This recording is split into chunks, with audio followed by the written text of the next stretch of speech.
Assalamualaikum warahmatullahi wabarakatuh. Kita sambut Kepala Badan Nasional Penanggulangan Terorisme yang terhormat kepada Bapak Komisaris Jenderal Polisi Dr. Boy Rafli Amar MH. Kami persilakan.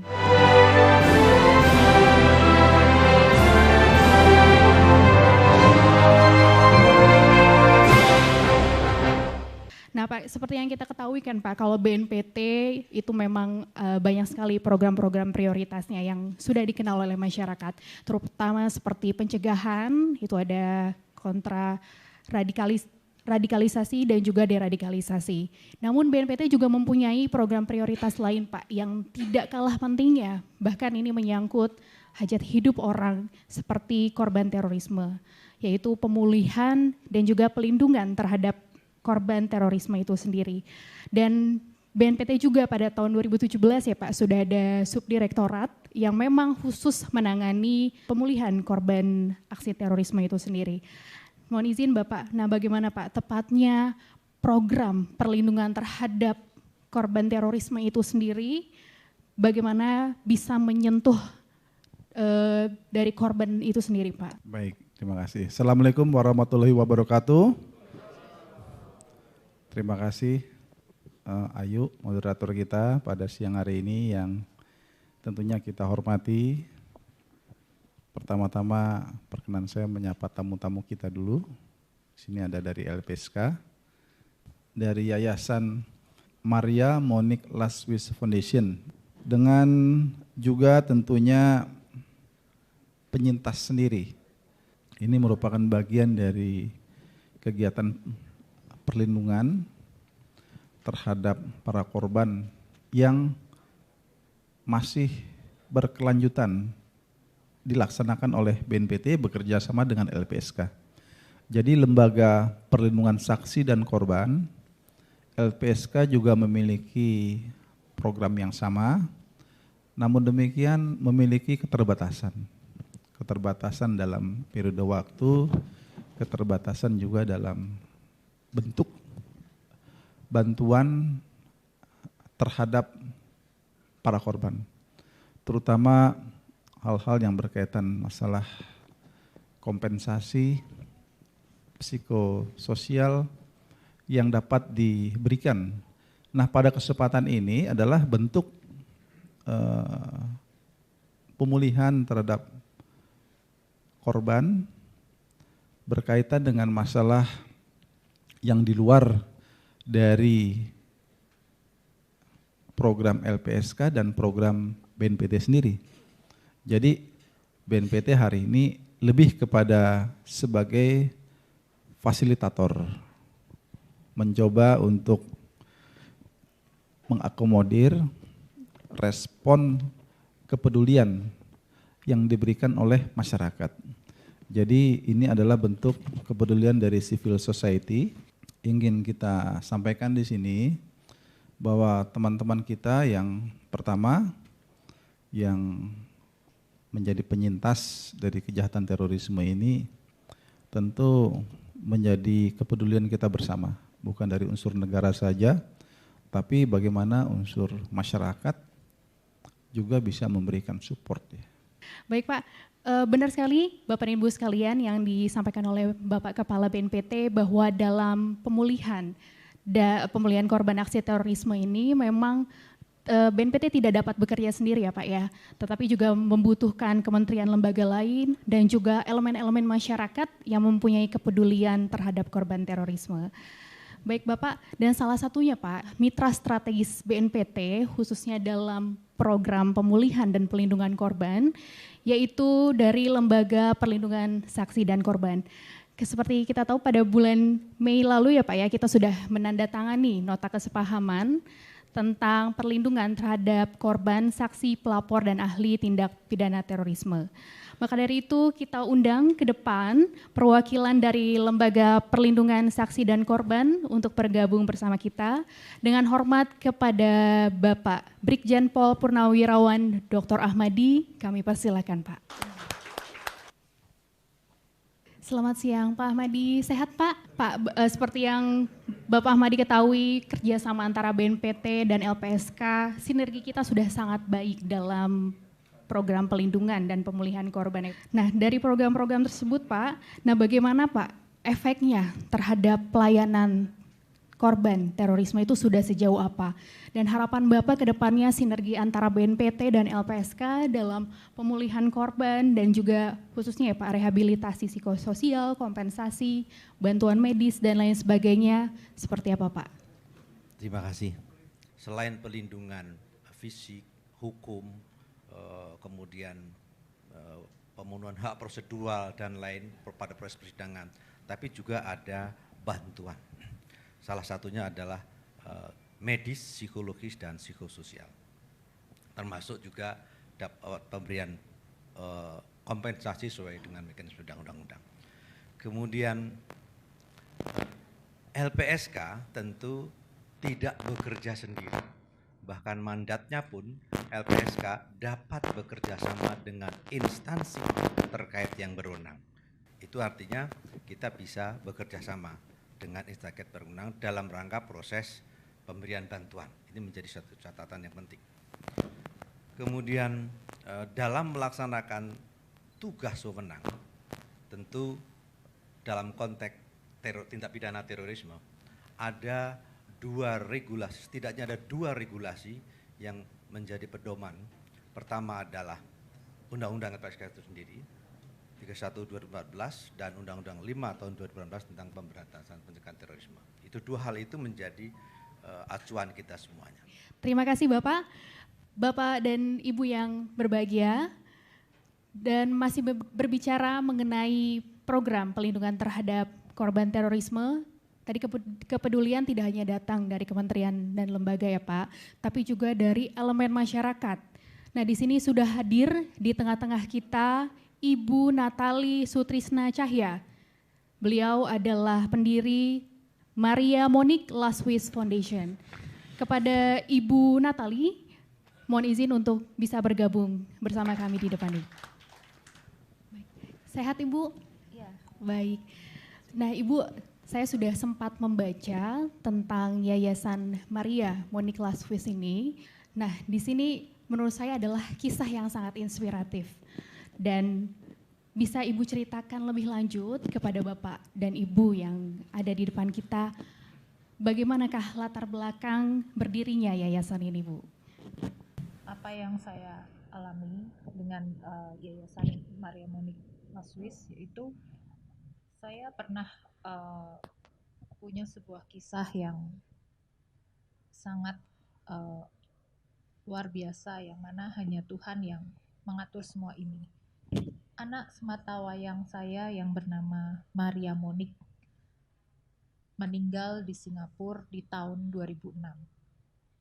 Waktu itu saya sudah hampir mau jadi gelandangan. Tandanya saya seorang single mom dan saya sudah habis biaya pengobatan. Anak saya sakit kritikal dan harus dioperasi dengan biaya yang sangat besar. Bahkan saya tidak punya tempat untuk bernaung, dalam arti saya tidurnya juga di hospital, bahkan saya diberi makan di kantin di hospital, dan saya berdoa kepada Tuhan. Tuhan kirim orang-orang dari belahan dunia yang saya tidak tahu untuk pengobatan Maria Monique. Sehingga akhirnya Mon Elizabeth sendiri memberikan gratis sejumlah 1 miliar rupiah di tahun 2006. Dan itu sebuah miracle dari Tuhan. Tapi Maria Monique meninggal dunia dan anak ini pernah mati suri 2 kali. Dan ketika waktu itu saya merasa bahwa ketika yang kedua kali itu jantungnya sudah stop 1 jam, saya berdoa, saya panggil Maria, Maria, Maria, Maria, dan dalam waktu 1 jam jantungnya berdetak kembali. Itu yang kedua. Dan setelah itu dia brain damage, tidak bisa apa-apa. Tapi saya waktu itu sangat tidak berpikir anak ini cacat atau anak ini hampir meninggal gitu. Saya hanya punya sebuah kekuatan kepada Tuhan tuh, saya menyatakan anak saya baik-baik aja gitu. Nah, ketika Maria Monique nggak ada, 100 hari dari sepeninggalnya Maria Monique, seperti ada bisikan di hati saya, Mom, go around the world, find unfortunate kids and give them happiness. Dan disitulah saya start membuat Yayasan Maria Monique Lasuis di tahun 2007, dan misi kita adalah from the heart, dan per hari ini kita tidak pernah menggalang dana. Ketika Pak Boy mengundang saya, itu kebetulan di tanggal 2 Juli ini, dan tanggal 5 Juli adalah hari Maria Monique Remember, sehingga saya ingin memberikan hadiah kepada 5 penyintas ini, yang mana ini berupa hadiah yang happiness aja ya, happiness aja, apresiasi aja, sesuatu yang cantik ya buat saya, menurut saya sesuatu yang beautiful seperti itu. Nah, jadi bahkan saya memilihnya pun dengan doa, apa yang harus saya berikan. Nah, seperti itu ya, itu sepertinya hadiah happiness begitu.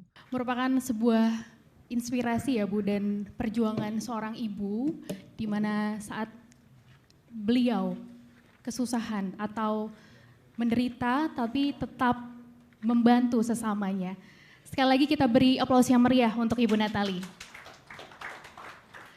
Dan Bapak Ibu serta hadirin sekalian, pada siang ini sudah ada saudara-saudara kita, para penyintas. Kita menyebutnya penyintas, Bapak Kepala, karena adalah kalau bahasa kerennya itu survivor. Jadi kalau korban itu kan tenggelam dalam derita ya Pak. Tapi kalau survivor, beliau dapat memberikan dukungan kepada orang-orang lain tentunya.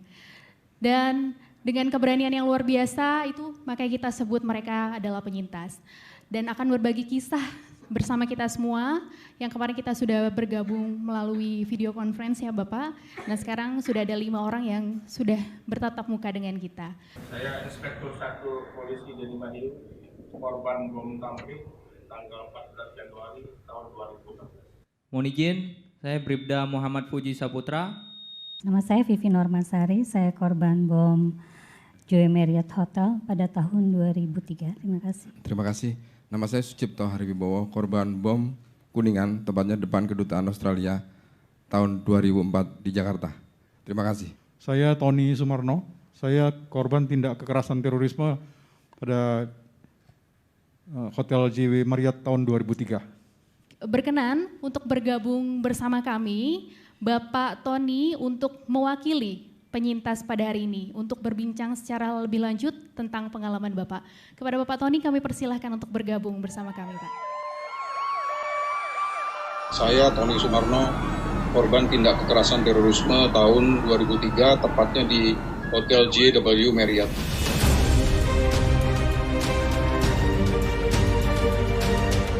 Agustus 2003. Menghancurkan raga saya dan jiwa saya hancur juga.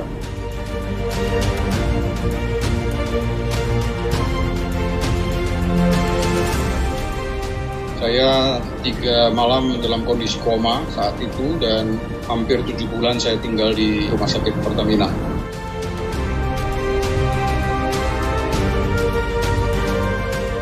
Sebagian besar saraf saya terkena ledakan bom.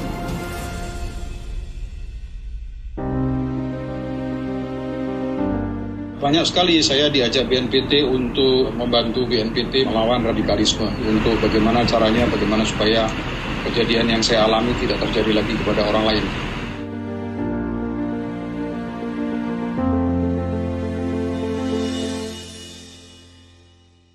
Pak Tony, bukan hal yang mudah ya Pak untuk melewati itu semua, apalagi sudah belasan tahun kejadian itu terjadi Pak. Dan pastinya trauma masih melekat pada Pak Tony. Dan bagaimana Pak Tony begitu survive dan juga bertahan dalam menghadapi efek dari kejadian terorisme itu. Terima kasih atas kesempatan ini. yang kesekian kalinya saya bersama BNPT. Saya tidak akan merasa lelah menceritakan hal-hal yang pernah saya alamin 17 tahun lalu, ya, yang menurut saya itu tidak akan saya bisa lupakan. Dalam pikiran saya sesuatu hal yang sangat-sangat menyakitkan jiwa raga saya, terutama kepada keluarga saya.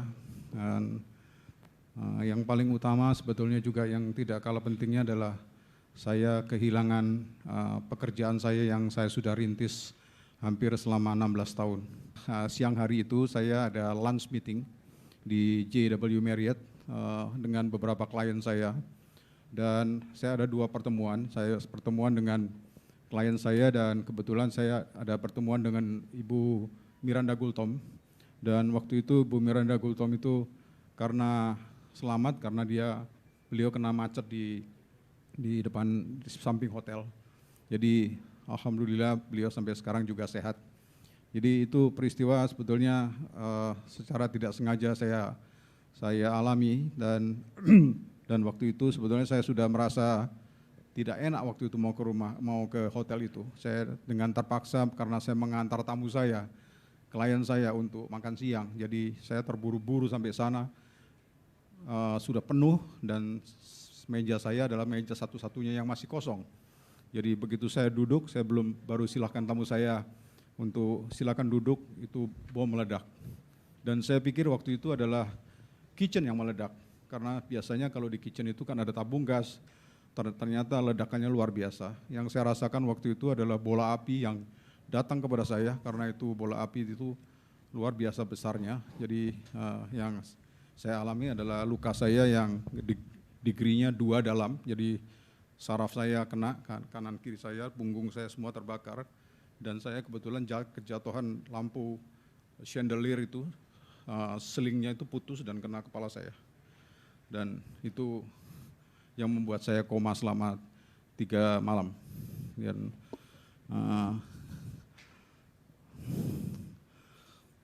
maaf ya, saya kalau ini diulang-ulang saya kadang-kadang suka nggak bisa nahan, maaf Pak ya, Bapak Ibu.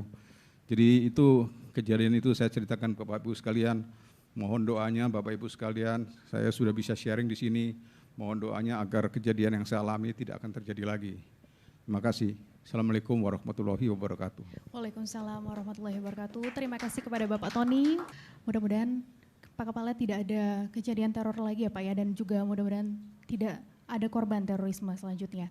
Ya, tentu kita sependapat bahwa ini tidak boleh terulang kembali, Pak.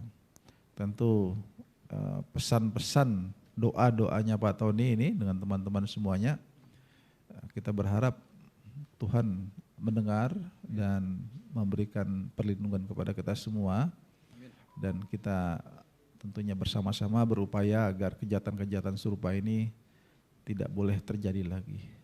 Dan ini harus perjuangan kita semuanya. Demikian.